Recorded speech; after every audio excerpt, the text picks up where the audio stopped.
गंदगी ना हो, मानव कचरा ना हो, बहुत का ख्याल रखना है। ठीक है, साफ सफाई रखते हुए अपने में। और इसी तरीके से कोई भी लड़की मोबाइल पे यूज नहीं करेगी। मोबाइल से फोटो बनाना और वीडियो बनाना ये बिल्कुल स्टूपिड है। कोई लड़के को नजर आएगी मोबाइल यूज करते हुए।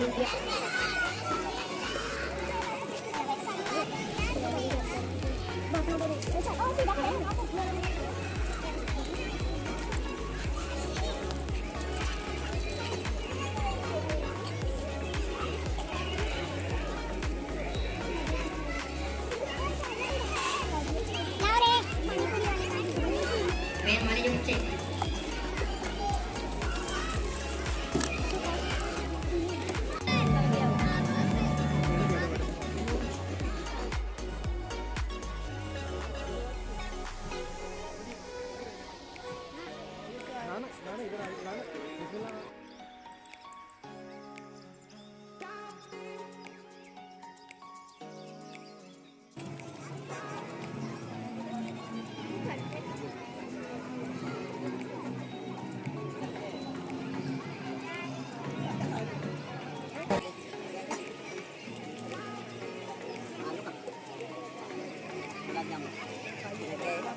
ये तुम्हारा आइटम है।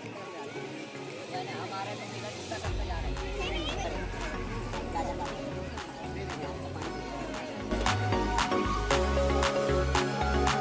गेट के बाहर